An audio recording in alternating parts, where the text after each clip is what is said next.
দেখো বন্ধুরা চলে এসেছি। দেখো ভেন্ডি কাটছি, ভেন্ডি আর ওদিকে মাছের সবজিটা আমার কাটা হয়ে গেছে, আর এই ভেন্ডিটাই কাটা বাকি আছে। ভেন্ডিটা কেটে নিয়ে রান্না বসিয়ে দেবো।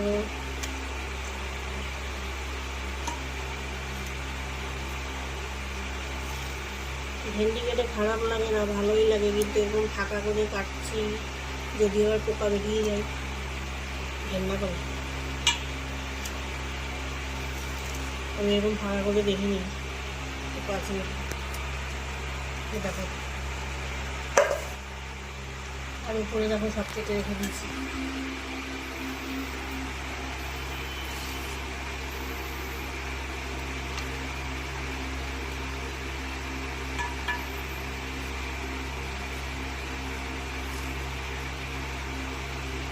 ব্যাস কাটাকুটি কমপ্লিট হয়ে গেছে।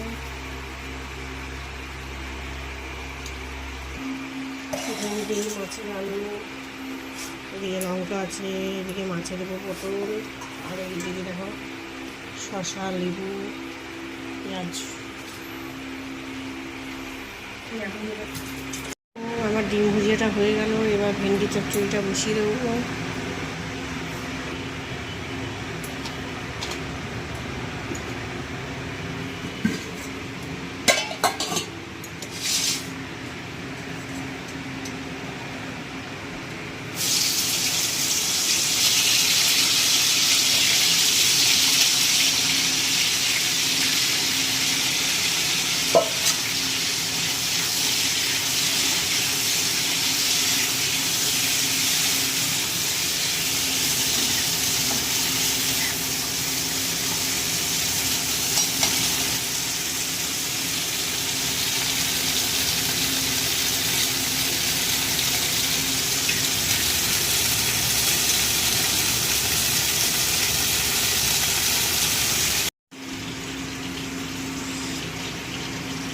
দেখো ছেলেকে দিয়ে খাবারটাও দিয়ে দিয়েছি, রুটি আর ডিম ভুজিয়া। এদিকে তো আমার ওইটা হয়ে গেল, কি বলে ভেন্ডি চচ্চড়ি হয়ে গেছে, মাছটা বসিয়ে দিয়েছি।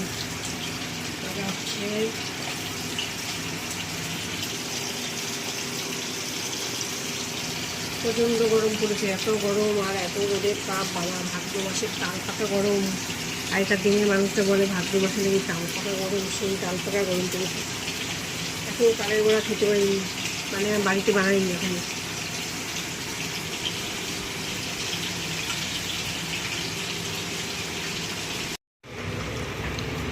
দেখো রান্না বান্না তো প্রায় কমপ্লিট। আজকে সকাল সকাল বসিয়ে দিয়েছি, রোজ দেরি হয়ে যায়, আর আমার ওদিকে দৌড়াতে অবস্থা খারাপ হয়ে যায়, ঊর্ধ্বশ্বাস উঠে যায়, কী বলবো, হাঁপাতে থাকি আমি কাজ করতে করতে।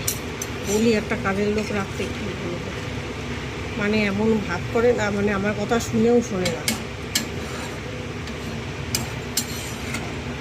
দেখো এত এই যে ভিডিও করে সংসারের কাজ কর্ম সমস্ত, আবার বাসন মাজা, কি বলবো, বললি একটা কাজের লোক রেখে দাও, মানে আমাকে মানে শুনেও না শোনার ভান করে, কিছু আর বলার নেই। এই দেখো মাছের ঝোলটাও দিয়ে দিয়েছি, আর এদিকে দেখো এটা তো হয়েই গেছে আমার।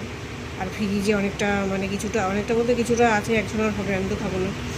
ওই কী বলে ইলিশ মাছের মাথা দিয়ে চাল কুমড়ো করেছি, তোমাদের দাদা হয়তো খাবে। আমি অত আইটেম খাই না, আমার ভালো লাগে না, 4 রকম আইটেম, 2 রকম হলেই আমার যথেষ্ট। ও বন্ধুরা, রান্নাবান্না কমপ্লিট হয়ে গেল। আজকে একটু তাড়াতাড়ি হয়ে গেছে রান্নাবান্না। ভাত বসানোর সময় এখনো হয়নি, বাসন টাসন মাজবো, মেজে গ্যাস ট্যাস মুছে তারপরে আমি ভাত বসাবো।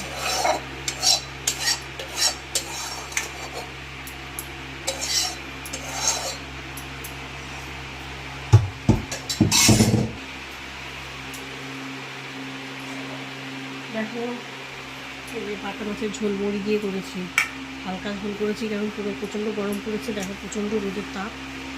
সবাই ভালো থেকো, সুস্থ থেকো। আজকের লাইভটা এখানে, সরি ব্লগটা এখানে শেষ করছি। টাটা।